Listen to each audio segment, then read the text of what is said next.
Hey, welcome back to my channel. Please leave a like and subscribe. Thank you for all the positive comments and for the new subscribers. It's great. One week I think I had 10 likes. Nice. This is the way. This is the way you start. Put your effort in and God will take you wherever he needs to take you. So 10 likes. Absolutely happy about that.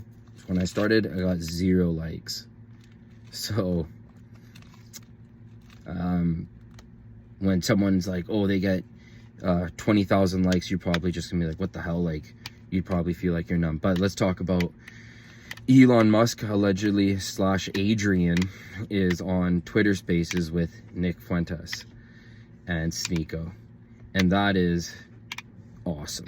That's so sick. That is that's so impressive that a week ago Nick Fuentes is on a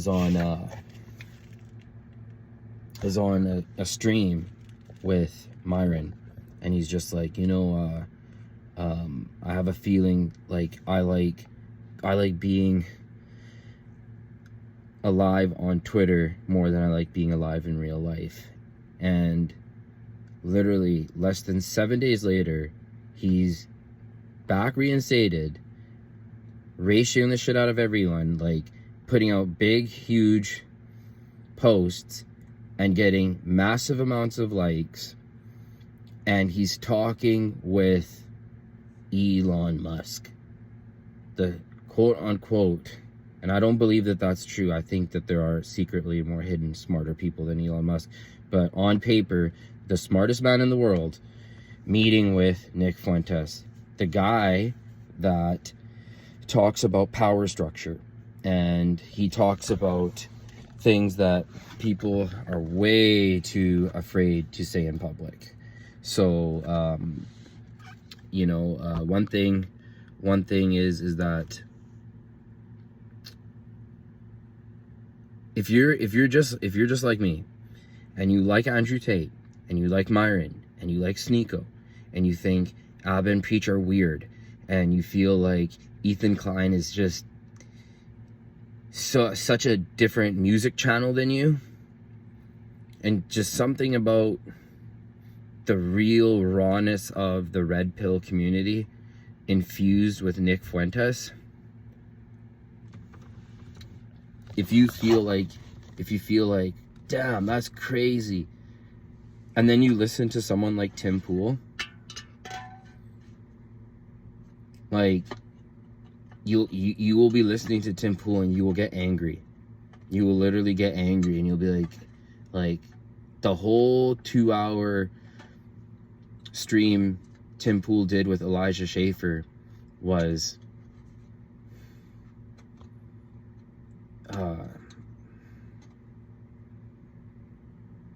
it was a gaslighting session for like 2 hours, because every single thing Tim Pool said was a deflection.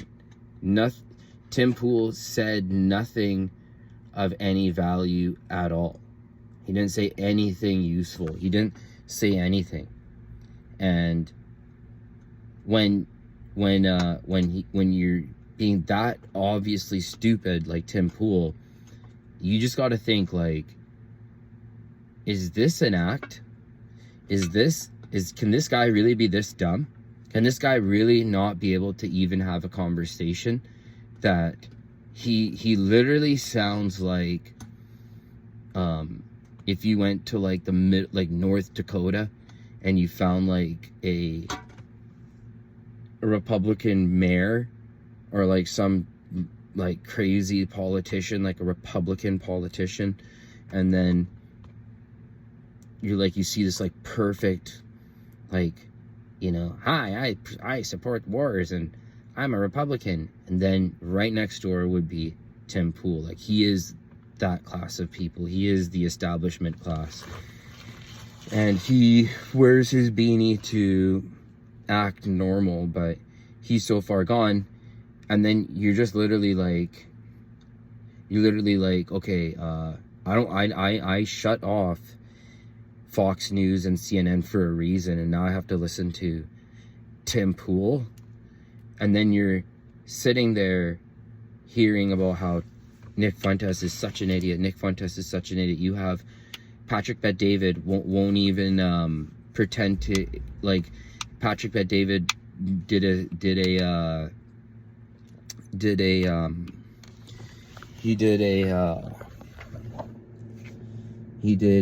poll where he's like, who should I have next on the next guest of the show? And everyone was in there was saying Nick Fuentes, Nick Fuentes, Nick Fuentes. Tim Pool's like asked, who should I have on the show? Everyone's just like Nick Fuentes, Nick Fuentes, Nick Fuentes. I'm Muslim. He's literally like, he says some racist shit about us. I don't care. I just don't care. All right, like I'm not that offended. I don't see. I see him being more anti-war. Well, for whatever he says, is more anti-war. He's never like saying like, we need to go in other countries and make other innocent people suffer. He's never really giving that vibe. He's literally like a 2x4 and a bicycle spokes. Just he screws that all up for. He screws that up for. He screws that up for the establishment, and you see all these fake, open-minded intellectual idiots. Jordan Peterson, God Sad. Who else? Patrick Bet-David. Who pretend to not even know who Nick Fuentes is. That he's just an insane person. Like, how could you even dare listen to someone like Nick Fuentes? To Jeremy Boring's having conversations with him. To Elon Musk is having conversations with him. To Suleiman Ahmed's having conversations with him. He's like the big bad blank-skinned boogeyman. But he's literally talking and debating and funny with other people. He's not like this crazy, there's this one account on Twitter I see, and it's like a guy who's like you can just tell, like really racist, like really, really racist. You just know, and not everything's racist, but yes, there are some real racists out there. Okay, if you don't think that there are actually racists out there, you're an idiot. So, you can just tell, like, that guy just seems like a Fed. He just seems like those tiki torch walkers. He just seems just like, you're just like, he just seems like a guy made in a lab. It's like, you pretend to be this guy. And he's like a representation of the white race and this and that. And you're just like, okay, cool with me. But, what I'm saying is that Nick Fuentes doesn't seem like a guy made in a lab, because Donald Trump was having dinner with him. But all the people, the fake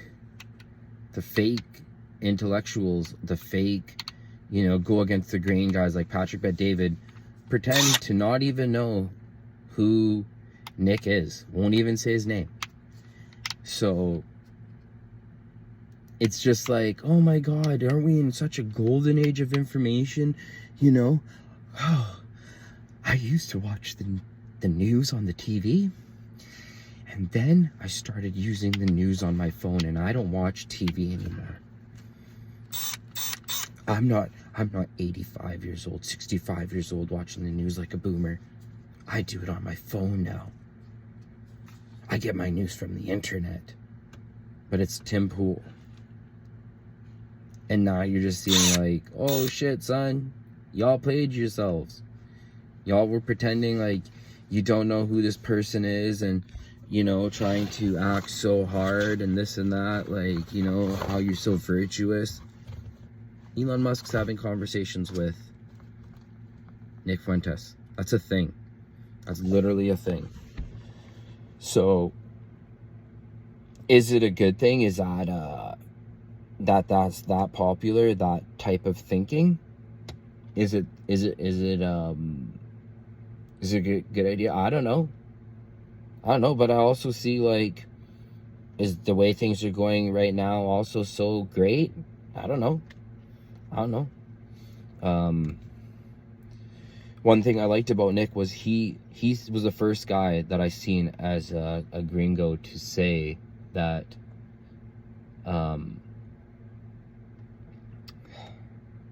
that he would like a Christian dictatorship, because voting and having to be forced through probably fake voting fraud bullshit to be forced to always live with someone for 4 years when you might be literally lied to into thinking that the person you voted for didn't win an election on all levels.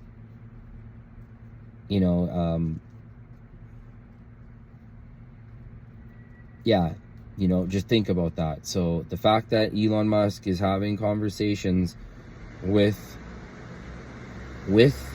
Nick Fuentes minus Destiny, because Destiny is just like boomers probably love Destiny because he says everything like a dumb boomer, and you can see his, like, when he talks with his mom, like, he doesn't even his mom is even like, what the hell are you talking about? Like, it's an act. Like, he's running a grift. Yeah, of course he might believe some of it, this and that, but like, he's grifting to a degree. So it's crazy.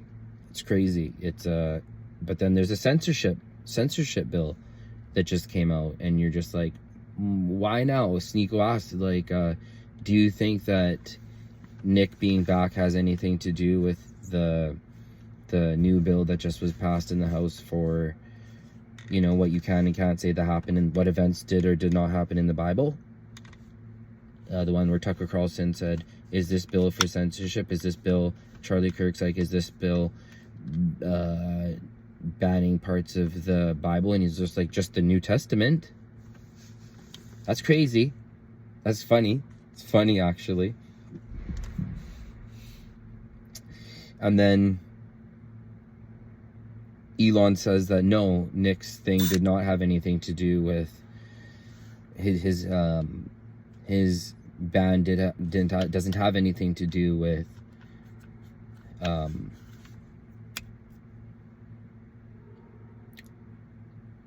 with Nick coming back on, doesn't have anything to do with the TikTok or with the bill, but it has more to do with the TikTok ban. And he said that the TikTok ban was just way more dangerous, especially for his company, more as a whole,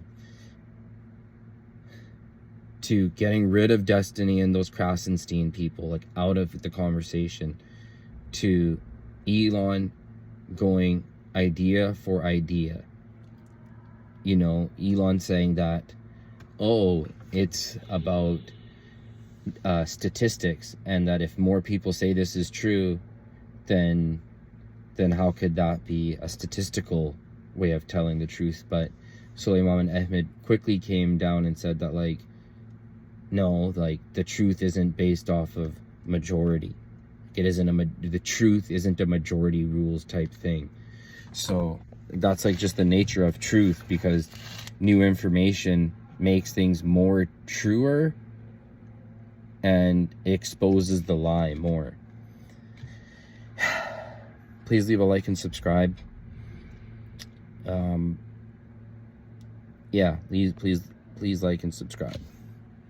Peace.